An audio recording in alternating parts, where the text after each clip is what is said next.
are now entering Armbar Audio. Hello, and welcome to Armbar Audio. I'm your host, Tim Farley, and next to me is my trusted companion, John Kearns. What is up, everybody? Joining us today is our good friend and protege, as it were. Protege, no. He's our partner. He's our partner. He's our son.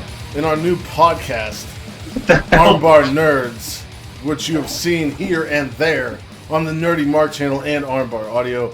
It is getting kicked off on Wednesday, the 6th of May, I believe. Yeah. Cedric, the entertainer, how are you? Cedric Alexander. I'm doing lovely, and I see that you two are having some drinks over there. I was feeling a little lonely, so I got a drink of my own. Clink. So I have a little bit of the bubbly here, so I'm going to go ahead and open that up. As you can see on the screen here, we are here for our April edition of Top 10 Matches. Good wrestling this month. Lots of good wrestling. Lots of matches made the list. Before we go into our top 10, let's talk about some honorable mentions. I'm going to throw it to you, Sid, first for your honorable mention list.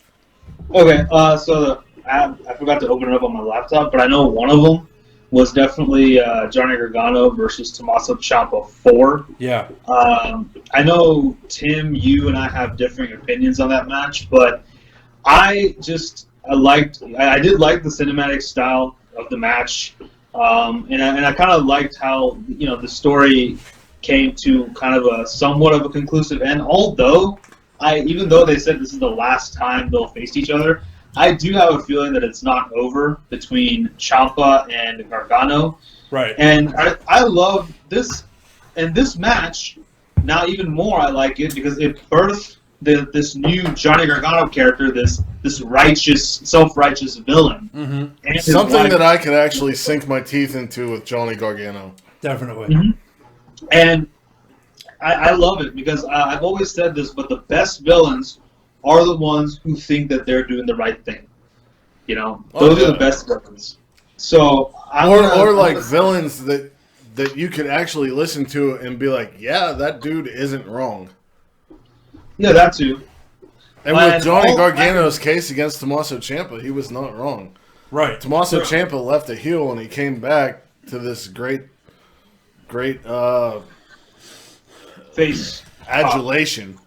And Gargano was kind of left in the dust. It didn't make sense why he was like. Well, I mean, he got booed pretty bad when he first came back. No, he didn't. Did he not? We loved him. No. Oh, no, yeah, you're right. I'm thinking of before he got hurt. Yeah. Yeah. And all I can say is, I know I've said this a lot, but I'm going to say it one last time. I really want Johnny Gargano to dress up as Marvel villains now. Preferably everybody in the Sinister Six. That would be the perfect thing. I guess another honorable mention for me, since it didn't make the list, I'm going to say Isaiah Swerve Scott and El Hijo de Fantasma. One of my first... actually, no. Better than that was actually two more. Both of them feature El Hijo de Fantasma, his match with Isaiah Swerve Scott and his match with Jack Gallagher. And this is my first time seeing El Hijo de Fantasma, and I'm very, very impressed. And there's that whole... Yeah. My first time seeing him was Lucha Underground. King Cuerno. Yeah, King Cuerno, yeah. And, well, all I'll say is this, I also am really intrigued with this storyline going on with these two guys in suits and luchador masks trying to kidnap him. I like it now that Hijo de Fantasma is, fighting back. It's the Lucha House Party. I've been saying it forever. It's not. Yes, it is. It's not. They are recruiting. They are recruiting because Kalisto is hurt. Yeah. And I think he's leaving soon. Okay, honorable mentions.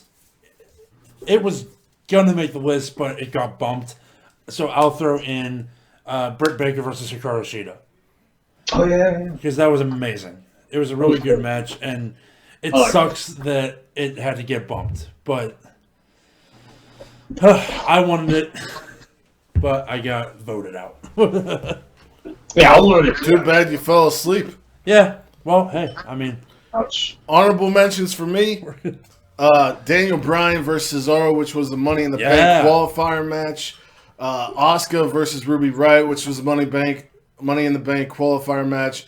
The matches between Liv Morgan and Ruby Riott.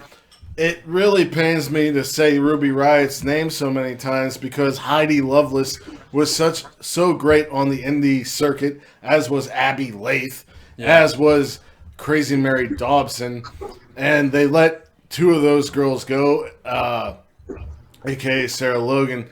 I don't know why Ruby's still hanging around, just jobbing out to people. Right. And where's my girl Ember Moon?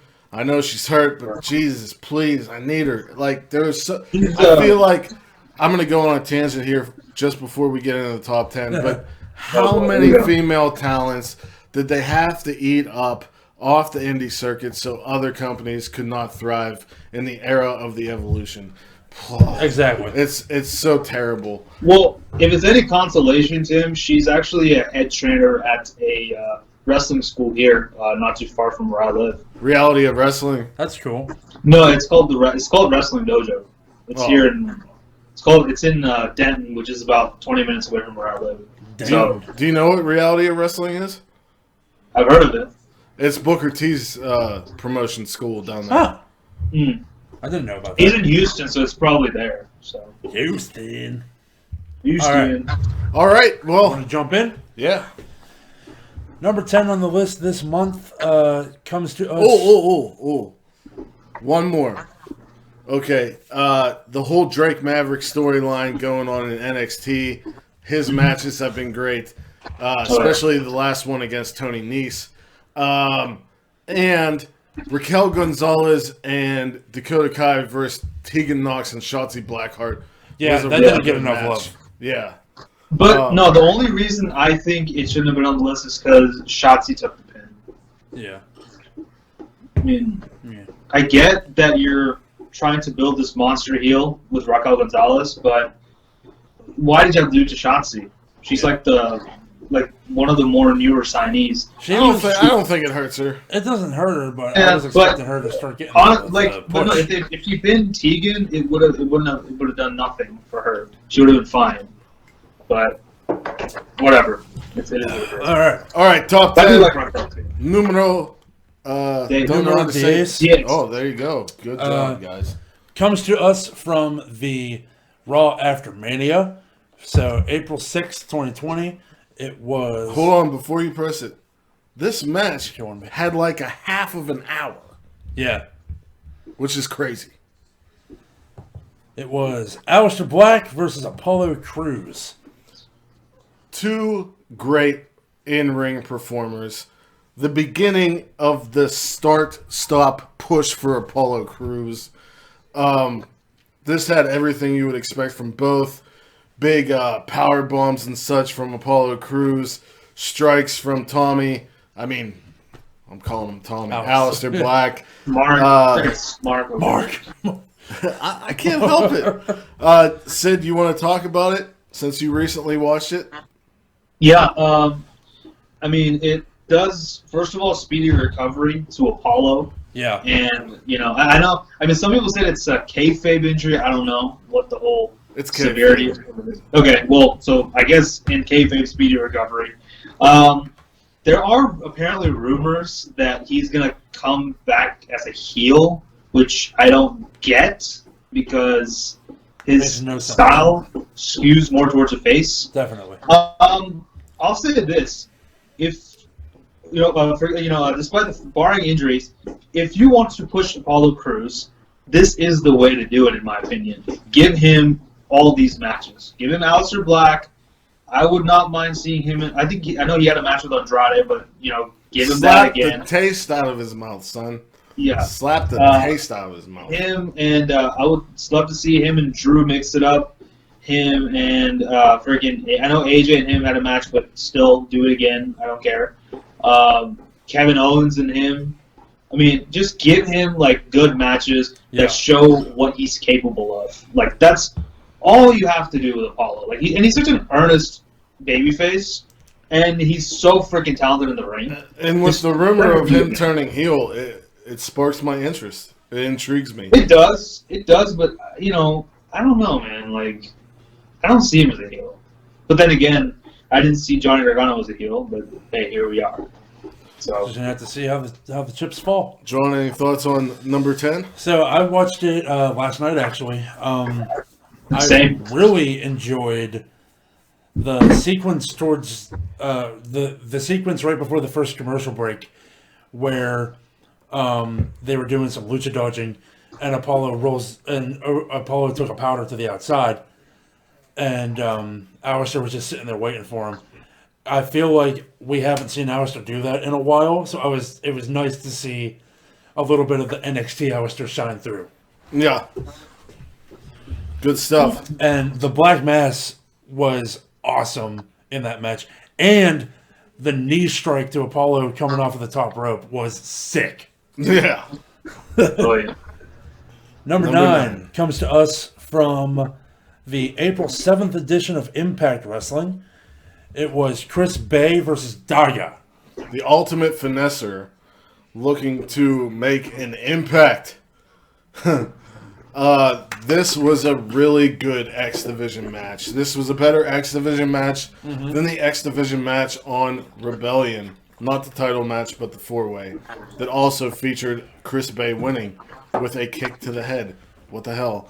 In this match, he won against Daga with a roll-up, and he held on to the ropes. So I guess they're going with a kind of a heel gimmick for him. Yeah. But this had, like you said, lucha dodging, crazy dodging here. Lot of good sequences. Daga went like head first into Chris Bay off the rampway, which was just sick.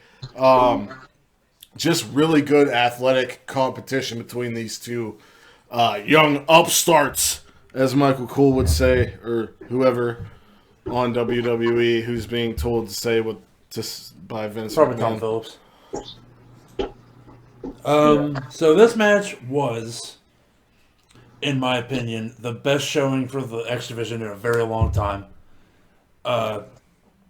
Chris Bay is a future X Division champion. Absolutely. There's no question. So is Daga. Yep. I think right now I'm definitely interested in they're going to be starting the program between Chris Bay and Willie Mack. And I'm interested in that. Chris Bay and Willie Mack? I think... Well, Chris Bay won the match. Yeah, you're right. Yeah. I think down the line, Willie Mack and Rich Swann is a money match. Yeah. Given their friendship and whatnot. But, Sid, what did you think about this match? Yeah, shit. I mean, I think, you're talking about Rich Swann. I think definitely those two mixing it up would be cool. I also even watched a little bit of Rohit Raju, your friend, your best friend. Rohit. Rohit, yeah. And, yeah, you replaced your Indian friend with another Indian. That's cool, man. I feel you. Anyway. Shut up. We gave you his information. You guys have been talking for like a month. I know. Anyway, but no, I think I would like to see Chris Bay and all those people in Impact, because as you know, Impact is my favorite show. But it was good to see this good change of pace, in my opinion, for me. Is fun. What? Watching Tim react in the camera is fun. Yeah, I know. I honestly think Tim on purpose put this match on the list so I'd finally watch Impact. Because you had to watch Impact, yeah. That's exactly why it's on the freaking list. Doesn't care. Any matches that are on the list are because I think that they are top quality no matter where they came from. Last month we did DDT in All Japan, okay? I don't care. You don't have to watch Impact, Sid. Jeez. Well, I just try to break it. We at this channel have always had the philosophy of breaking people out of their comfort zones of wrestling and bringing more wrestling to them. Hey, I did a little bit. I've started watching... Don't laugh. You're totally behind that. I know. Okay, you just interrupted me. Hold on. I've been watching Chikara after at Action Arcade, and I really like it. So there you go. I'm broken out of my comfort zone a little bit. I gotta get on that Chikara, dude. It's interesting because it reminds me of like a it reminds me of a combination between like a 90s comic book and like an arcade fighting game like Street Fighter. It's really interesting. I like that. I wish they do like a best of Chikara stuff because like there's so much stuff that I see online and that I've seen here and there that's so good, like that Sarah Del Rey versus Kana, aka Asuka match, and like all the King of Trios stuff, but like there's so much to the library. Right. Yeah. Ruby Riott was in Chikara for a while as Lovelace. Right? Heidi Lovelace. Heidi Lovelace. Yeah. So. Yeah. Anyway, but back to this. This was a good match, and I really did enjoy it. So I mean, Chris Bay is someone to look out for as his Gaga. So I'm excited to see what they do next. Maybe one day, if at some point there's a partnership between them and AEW, I'd like to see them mix it up with with Sammy and Cody Darby. Rhodes wanted to sign Chris Bay. Damn, should have hurried up. Just too slow. Too slow, yep. Anyway, see if it were me, if I were, Cody? if AEW was run the same way that WWE is, I would expect them to put him with Private Party. But since it's not run like WWE is, he'd be allowed to be his own person. If he went to WWE, they'd put him with the Street Profits. I guarantee it. Or New Day. Or just throw him on 205 Live and no one hears from him. For he's not fucking 8'7" and 4,000 pounds, so he wouldn't be allowed to be good. He didn't have a 12 pack. So here we go. Numero ocho comes to us from the AEW TNT tournament. It was Cody versus Darby Allin. My God, what a contest! We talked about it this past AEW review. It was incredible. Like we said, not the best match between Cody and Darby, but definitely one of the best this month. I really liked how both hit each other's finishers on each other. And I also really liked that Cody came up with a smart way to turn the coffin drop around on Darby. Yeah. Sid, you wanted this match higher. Why? I guess it was just because of the more technicality. That's really it. But I can kind of see why the match we're going to talk about after this is on top of this. But I myself also reviewed the AEW episode, and I kind of said very much similar things to what you guys said. By the way, first edited review in a very long time, and it felt amazing. Like I think that Cody versus Darby, you're right. It wasn't what we saw at Fyter Fest. It wasn't what we saw several months ago. But this match, I think there was a little bit more animosity between these two. So you could kind of see that kind of seep out just a little bit throughout as this match went. And one thing and another thing that I wanted to mention is like Cody accidentally just pushed Darby onto Brandy, and Darby was just going up and checking on Brandy, but Cody was like, "Get the hell away from my wife," and just pushing him away as if it was his fault that she got knocked over. So maybe those were hints of heel Cody coming out. Perhaps I would not mind seeing that. I would not mind seeing Cody. I don't need heel Cody right now. I would love to see, especially with that somebody we're going to talk about soon, beat the living shit out of Cody and make Cody turn heel. Because it's about time for Cody to turn heel. He's been a great babyface, the best babyface in all of wrestling. I still love him as babyface, but I will agree if we could get like Ring of Honor Diamond Ring Cody back. Or even, I mean, this is probably not going to happen, but I think, I think an underrated heel run for Cody was when he was the disfigured Cody in WWE. Yeah. I actually liked that. He had a great feud with Daniel Bryan. Yeah. Had a badass dark. feud, It was actually, it was kind of dark too, his character. That's why I liked it. You know, and I just spit all over my desk thing. Anyway, the best part of look, there he is. There he is. The best part of the Cody Rhodes disfigurement thing was that he didn't look any different. Yeah, that was the best part. He just had the face mask on. Yeah, but he was being like. It was perfect. It was perfect that the character was all in his head. Yeah, that's what made it cool. But he was like stalking Rey Mysterio and all that stuff, and Randy Orton.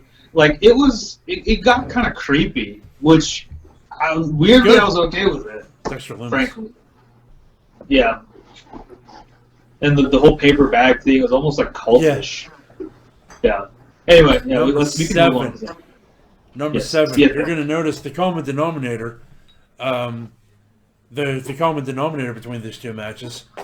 It was Darby Allin versus Sammy Guevara. Darby Allin is quite simply killing it on Dynamite every week. He's so goddamn good.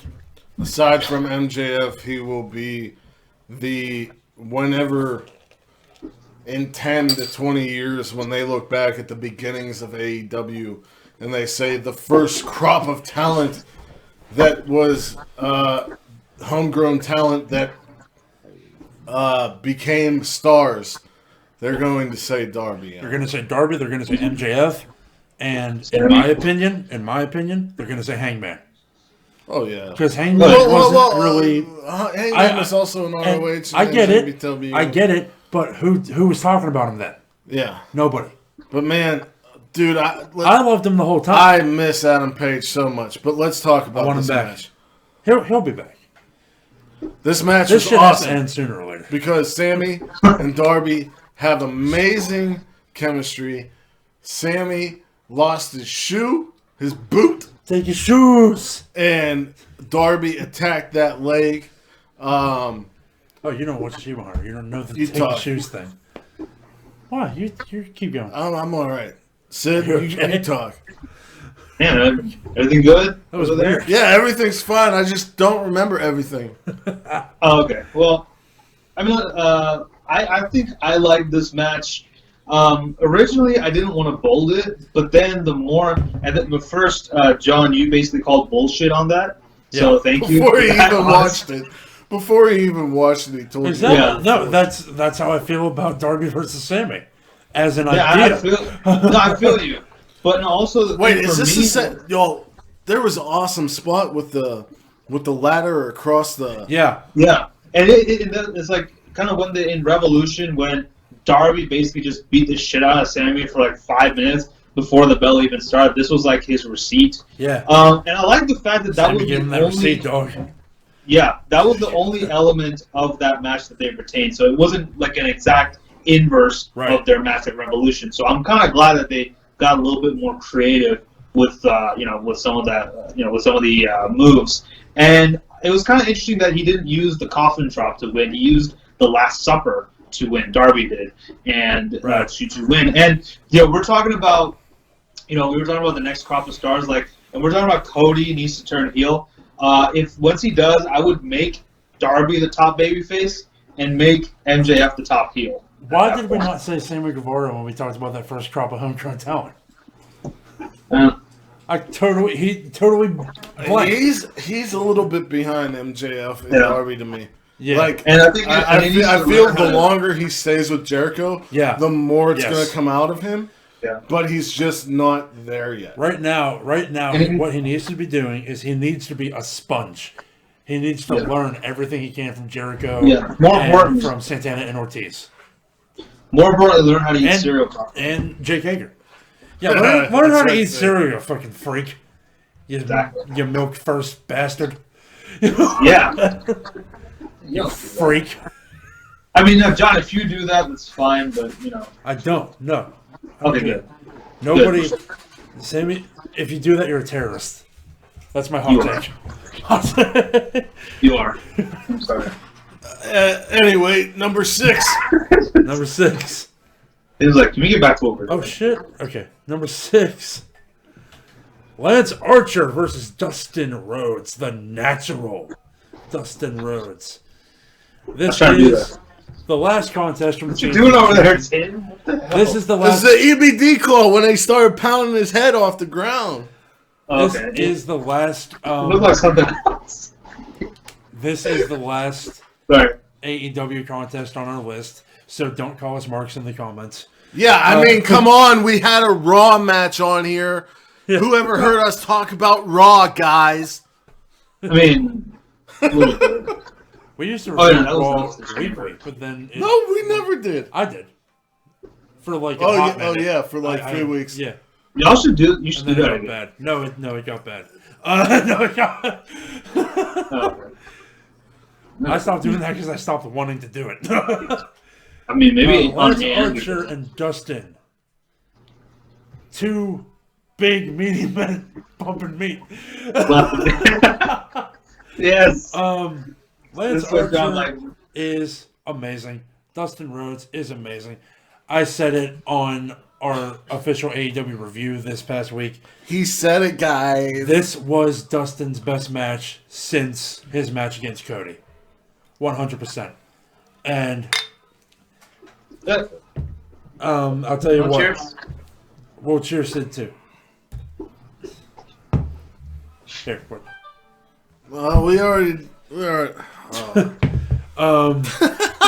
getting a little drunk over there, man. Jesus. I'm sitting. I'm gonna bust Tim's balls. And let's do a weekend. It's not the I'm weekend gonna though. I'm gonna freaking listen to Deftones. Anyway,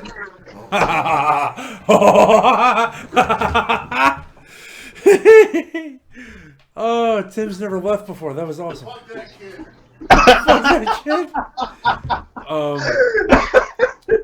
So anyway, Lance Archer versus Dustin Rhodes was a really good match. And let's see, we had I think at some point Lance Archer attempted to use a chair and was stopped from doing so.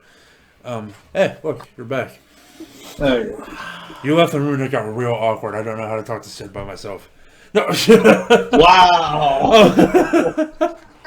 Wow. I'm surprised you both didn't start jerking off. Whoa, man. Jesus, Tim. Oh, I forgot we were like doing a show and not in our DMs. Jeez. Okay. So yeah, So yeah, Lance Archer versus Dustin Rhodes. Talk about it. it's fucking awesome. I love the storytelling. I loved how Archer was being the brother of the one he came to fight. The whole white towel incident with Brandy, Cody, and Dustin himself did not matter because everybody dies. Yeah. You know, about that whole thing, Cody later on tweeted that he would never throw in the towel for anybody. Yeah. I think he somehow lost his memory of everything that happened in Japan. No, okay, see, you two are misremembering something. Cody stopped Brandy from throwing in the towel. Cody's the one that told Brandy not to throw in the towel. He wasn't trying to throw in the towel. No, that's what. He gave it to Dustin. Yeah, he gave it to Dustin to wipe the blood, and then he took it back. I'm going to say another honorable mention before we reveal number 5, because I forgot until now. That's fine. The triple threat match between Keith Lee, Damian Priest, and Dijakovic. Yeah. Incredible stuff. But this match, number 5, North American Championship, April 29th, came in right on the wire. Right on the wire. Damian Priest attempting to take the title away from Keith Lee. And live forever. The story behind this match was great. Keith Lee and Damian Priest both annihilated themselves in this match. Because the story was great because Damian was like, Keith has handpicked all of his challengers, and he knew he could beat them. And he brought up Dijakovic. He brought up Grimes. He said he couldn't beat him. They were in a triple threat earlier that month, and he did not pin Damian Priest. But my God, 2 spirit bombs, and you ain't dead, man. You ain't dead, man. Now, let's send it to our NXT specialist, Sid, the Nerdy Mark. Okay. Live on the field. Yeah. Okay, fine. Yeah, even though you guys review NXT almost every week too, but hey, whatever. Anyway, because we did Impact twice. We watch other wrestling other than NXT and AEW. That's why you're the NXT. I said, oh wow, dude, live on air. Cody just sent me a text message. Oh, what is Is it? it a nude? It's the Cheese Boy. Oh. Oh, the Good Boy content. Yeah. All he sends is pictures of his dogs, and I'm 100% for it. Nice. Anyway, right. Barring Cody's dogs. Oh yeah, I didn't get to talk about the Archer match though. Y'all let me talk about that. Talk about whatever you want to. Well, a little bit. Give your thoughts on the Archer match and then the Damian Priest match. Do whatever. Okay, you yeah, want. but I like the Archer match. It was pretty cool. Watching Lance Archer. Huh? All you said was I liked it. Yeah, it was great, man. I mean, what else do you want me to say? Yeah, thanks for throwing our whole podcast off for like a minute and a half just to say, "Oh, it was great." This is why you shut the this fuck is up. why you Talk about the fucking match that's going on. Okay, so the story. Okay, but in all seriousness, the story, Wait, I didn't talk about this. Yeah, it was good. yeah. No, I did like the storytelling and the whole like towel and all that cool stuff. Lance Archer There's is no a way we're freaking- cutting that. No, we're not. Lance Archer's a freaking monster, and I'm just glad that they continue to book him this way, where he's basically undefeatable. And now it just begs the question: who is going to be able to defeat Archer? Him versus Cody at Double or Nothing is going to be so fucking sick. That's going I to be can't good. wait. That's going to I'll be tell good. you who's going to be able to beat him. He's going to have a good run with that TNT title. And even though he did not get it at All In or the first Double or Nothing, Adam Page is going to get singles gold. And he's going to buckshot lariat the shit out of Lance Archer. Hell yeah. Him, another, I think a dark horse would be Scorpio Sky for me. Ooh, Just because of all the I like that idea. Ooh. just because of all the vignettes that they're putting for him. Yeah. And, it looks like they're going to give him Sid, you are the NXT expert. Okay, fine. All right, thank you for bestowing that title on me. Anyway, I thought this match Even though you've never watched a Sami Zayn match in NXT. Yeah, I know. All right, anyway. Okay. Are You only have to watch one. Are you done? No, there's multiple great Sami. Let's just try to. Okay, for everyone who's like, "What is this?" This is a preview of what Armbar Nerds is going to be. Yeah. Three guys having a good time You're talking hearing about our shit we DM like. live. That's what you're hearing. And at least one of us will be inebriated. I'm pretty sure. So anyway, yeah. Anyway, so That's my secret, Captain. I'm always I'm inebriated. off tomorrow. Okay, I can do whatever I want. If I want to do a line of coke off of John's dick, then I'll do it. Hoover Schneef. All right. All right. Anyway, so that what places. I don't do that. By the Cutting way, that. We're cutting that one. we don't. No, cut it anything. on We the. don't cut anything. Anyway, all right, moving on. So If they get offended, then they're pussies. Yeah. right. Anyway, so the NXT expert. Okay, right. This had a lot more, I think, emotion in this match as well. Especially the man, Damian Priest wiped the freaking smile off of Keith Lee's face, and never ever will I take that man's beautiful smile for granted ever again, because Keith Lee is a beautiful man. He's my husband, and I will marry him one day. And yeah, there you go. There you go. Bask in his glory.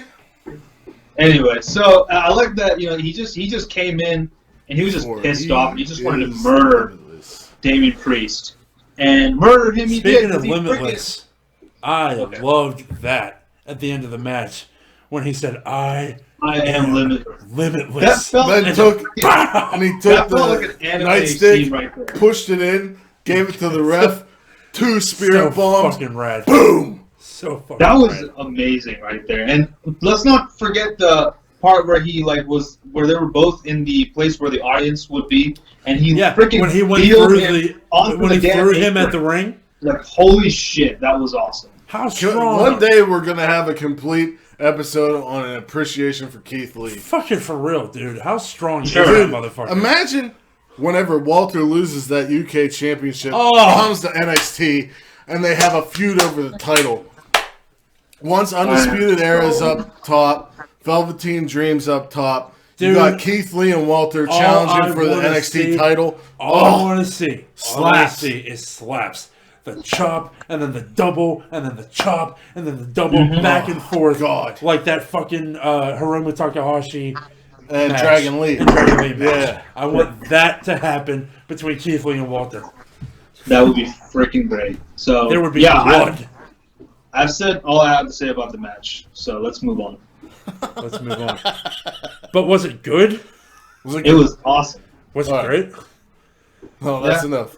Number 4. The Smarks are going to hate us. Why? For all of the rest of the matches. I don't give a shit who hates us. I don't care either. Number 4, BTE 200. Matt versus Nick. Goddamn, what the fuck? The Brotherhood collides in an epic false count anywhere match. There was magic. Yes. This match. There was swimming. This match was a parody of the top 3 matches of our combined. list. There was magic. There was swimming. There was weightlifting. There was shirtless Brandon Cutler. There was drinking a Capri Sun. There was the Capri Sun Kid dog. Yeah. There was a boot with thumbtacks. Yes. There was the "I'm sorry, I love you" spot. So fucking good. They did the Shawn Michaels Marty Jannetty barbershop window thing. That was so awesome. This is like last month we had the social distancing match. This is like, it's like the equivalent of that almost for me. Yeah. It's like Oh, it was God. good, and I don't care who says otherwise. Numero 3. Numero 3. Yes. And by the way, Jim Cornette is having a connection somewhere. So Number 3 is the feature-length film that was Edge versus Randy Orton in the Last Man Standing match at WrestleMania 36. shit. I loved the match, but the feature-length film joke is my favorite. Sid, you go first, because Tim's wetting his whistle. Right. I'm all out here. But anyway, my God, like, this match took a lot out of me because I was just watching Edge getting killed and for a long time, and just do that. Anyway, but shit, man, like, I don't know what else is. I don't know. I was like, for a good amount of time, I was kind of recovering from the match because how brutal it was, and it felt like, like the whole, you were my friend and you're my brother, and you were the chosen one. Batista and Rey Mysterio. What's up? Batista and Rey Mysterio. Yeah, basically. You were supposed to be my friend. You were supposed to be my friend. Yeah, or like Obi-Wan and. That's one of my favorite. You're wearing your Star Wars shirt on Star Wars Day. Oh, yes. Fuck! Spoiler. This was recorded previously. Well, but hey. So then it's probably going to come out on May 5th. Yeah. Right. So it's Revenge of the 5th. So it's fine. That was rad. Cinco de Yeah, Mayo. I mean, You better eat tacos. I don't. Eat tacos. I mean, I don't take credit for that. That was on Reddit, but yeah. Yeah, I've seen Or that somewhere in else. places. Who knows who comes up with jokes anyway. anymore?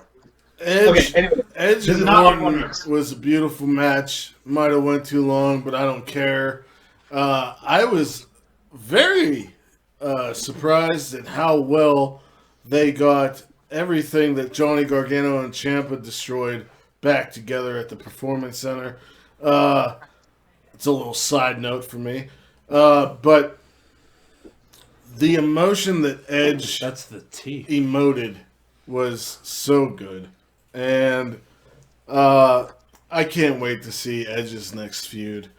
I hope it's Seth or AJ. I hope it's AJ. I hope it's AJ. AJ did just come back on Raw. But Seth did say that he was going to break his neck back in the day. Oh, Seth did say that. Yeah, he had him ready Seth for a Rollins is curb such a stomp. prick. Yeah, but he's such a good prick. Like, I hate it. I hate Seth Rollins as a face.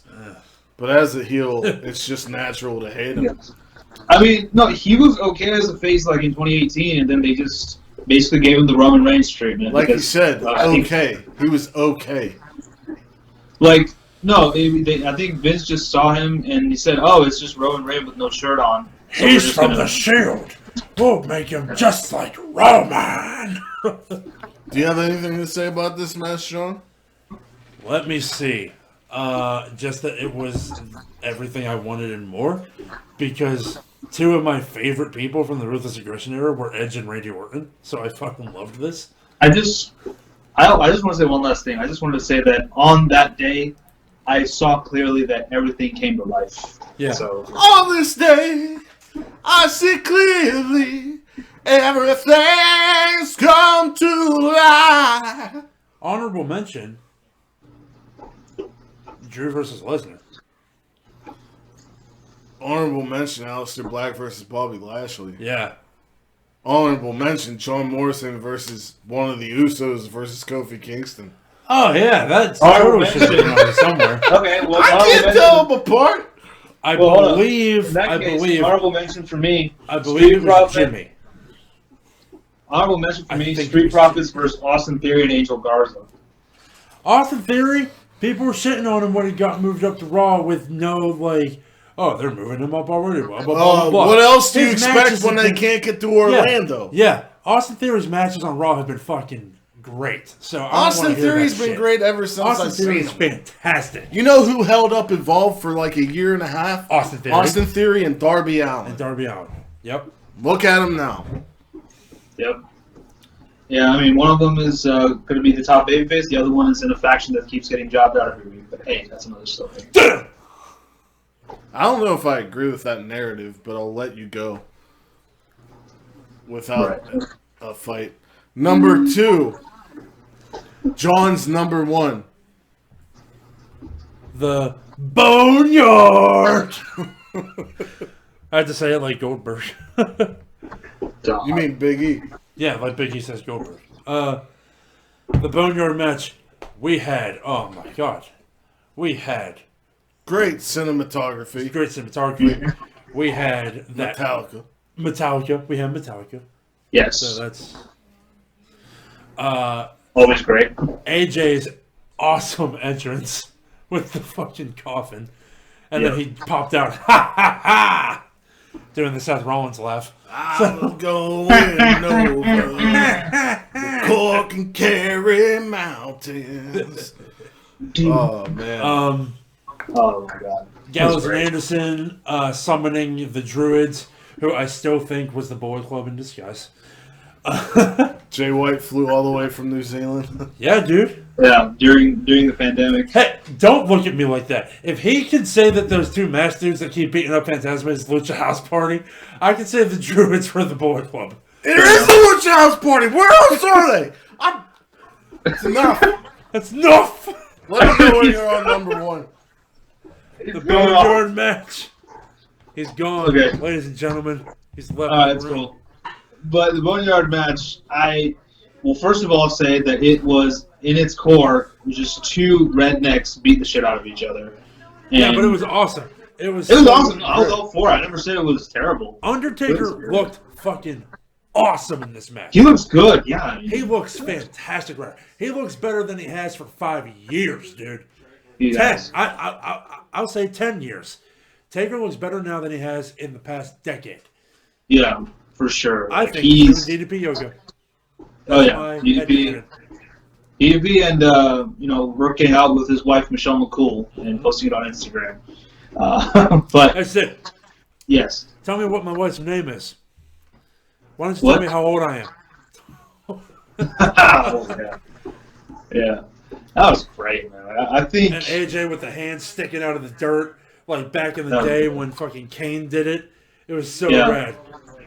Yeah. Loved it. I don't know, Number one. Tip's coming back. Timothy. Why do you keep getting up? The show has returned for a second time. The host. Yes, I say I'm the host of Armbar Audio. You're my trusted companion. He's our guest. You ran out of breath.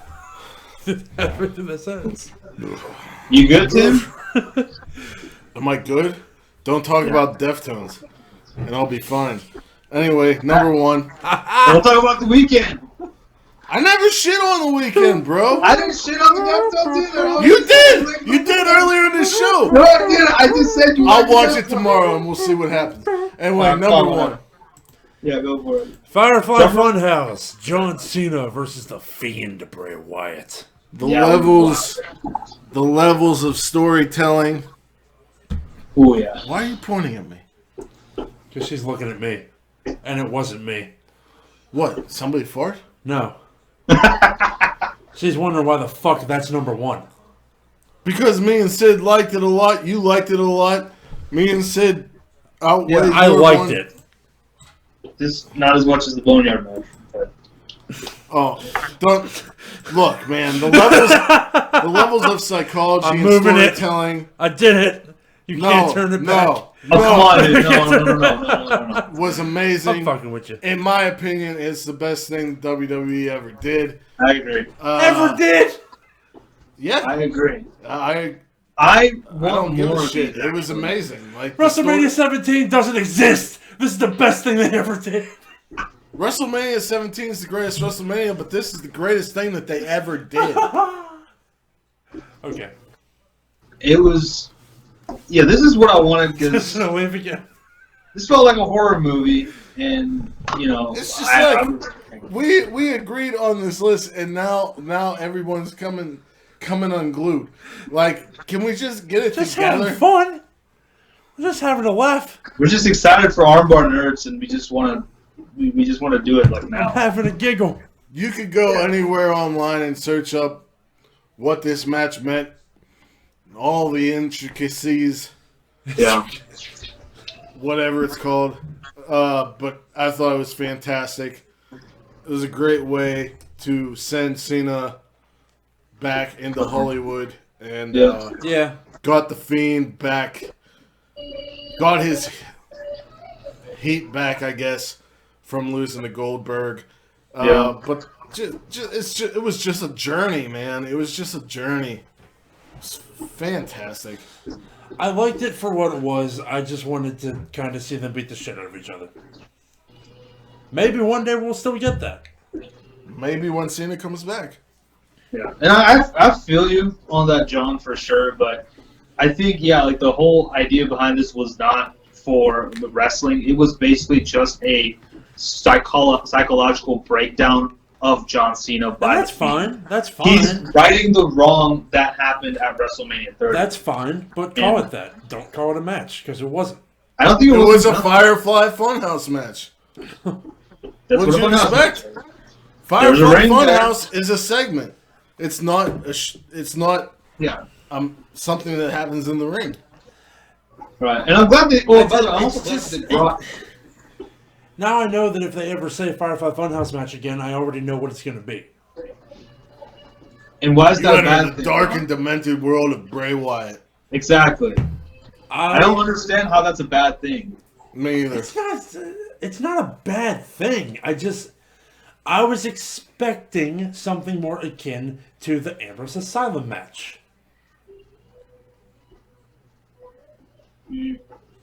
Okay. A cage with weapons. Or a funhouse match, which is a thing that existed already in WCW, which WWE owns. I love you too. Yeah. I love you, John. I love all three. of you. You're all right. I love all two of you. And myself. I'm out of here now. And with that, Sid's with leaving. that, no, Sid, sit back down. We're gonna Sit get out back of down. here. We're going to do the outro. Yeah. Now, Talk to me for a second. What's that little 60 that you got there? I see it everywhere. You got a fidget spinner? I have a fidget spinner. Yeah. Is it 2013, dude? Shut up. You mean 2017? But no, this is a timer. It's actually yeah, he got it from some girl that also has a YouTube or something. She has a podcast. She's like a business owner and stuff. It's pretty I unboxed. Yeah. Anyway, that's the list. I hope you all enjoyed this video as we have enjoyed doing it. Yes. I enjoy doing every video that we do. Yeah. The pictures of Darby Allin is 2 different pictures. Yeah, because they're 2 different matches, bitch. Yeah, but it's like... It's just funny to me. I don't know. It's like... Okay. Sid, tell us about Armbar Nerds. Tell us about it. Armbar Nerds is a brand new project that Tim, John, and I have been discussing for, I think, a good year or two. Yeah. Yeah, for a couple of years. I think since at least as long as we've known you. We've been trying to figure out how to do this properly. Yeah, so we finally decided, okay, we're going to do it as a YouTube/podcast, and now it's available via Anchor, so we will be doing that. Do we have a Twitter? Twitter? It'll be available on Wednesday. Sid, you should run the Twitter. Okay. Or no, one of us runs the Twitter, one of us runs the Instagram, one of us can run the Facebook. Something like that. I don't think Instagram don't help. I'll do Instagram. Anyway. And if you like lists, I got the new list of NerdyMark coming out very, very soon. So with Armbar Nerds, we're going to talk about nerdy subjects. Yeah. The only reason Armbar's in there is because of me and John. Yeah. We're going to talk about we just merged all our kinds names. of stuff. And if you like to hear us bullshit, then you're going to... Can I plug some stuff that I'm planning? Yeah. So my plans, I'm thinking about doing live streams. I'm thinking about doing Lego builds. I'm thinking about doing drawing streams, if that's something you'd be into. Gameplay, like Let's Plays. Like I'm thinking about doing that. And like lists and stuff like that. I really like doing lists. Anime and music will be coming from me. Yeah. I'm gonna be having my hand in like every one of these things, I guess. Yeah. I'll be talking about movies too, for sure. I'll do movies. Tim can vouch for me. I go to the movies like a motherfucker. I love going to the movies. People have wrestling too. So. John wanted me and his mother to have a movie podcast, so maybe me and Jess will get on and do some things. Perhaps. We are going to get Jess on this somehow. Armbar Audio or Armbar Nerds, you will see the woman that birthed John Kearns. With that, wherever you are in the world, whether it's morning, noon, or night, you have a great one, and peace and love to all of you. Bang! I don't know.